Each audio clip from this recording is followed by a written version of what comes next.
On the 28th of June 1919, the peace treaty that ended World War I was signed by Germany and the Allies at the Palace of Versailles near Paris. Allied interests were represented by the Big Three: British Prime Minister David Lloyd George, French Premier Georges Clemenceau and U.S. President Woodrow Wilson. The Great War had devastated Europe. Vast areas of northwestern Europe were reduced to moonscapes. French and Belgian villages and towns had disappeared without trace. The conflict decimated Europe's male population. Both sides suffered casualties on an almost incomprehensible scale. France had suffered more than 1.4 million dead, and more than 4 million wounded. In total, 8.5 million men had perished. According to the treaty, Germany was stripped of 13% of her territory and 10% of her population. The border territories of Alsace and Lorraine were returned to France.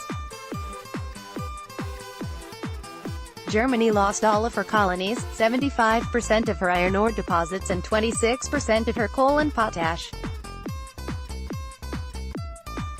The size of the army and navy was drastically cut, and an air force and submarines were forbidden. The Germans also had to officially accept war guilt, and pay reparations. Sir James Headlam Morley's account of the signing: there was very little ceremony or dignity. The plenipotentiaries all walked in casually with the crowd. When they were all seated, the German delegates were brought in. They passed close to me. They looked like prisoners being brought in for sentence. The Germans signed first and then all the other delegates.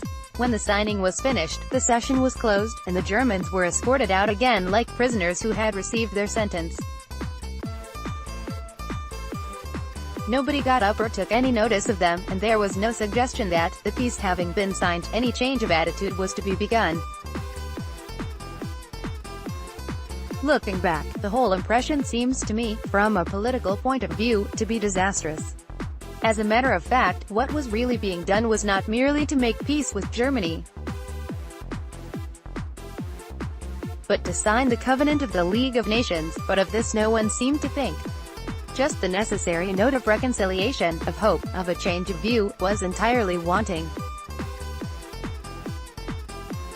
The result of these competing and sometimes conflicting goals among the victors was a compromise that left no one content. Germany was neither pacified nor conciliated, nor was it permanently weakened. The problems that arose from the treaty would lead to the Locarno Treaties, which improved relations between Germany and the other European powers, and the renegotiation of the reparation system, resulting in the Dawes Plan, the Young Plan, and the indefinite postponement of reparations at the Lausanne Conference of 1932.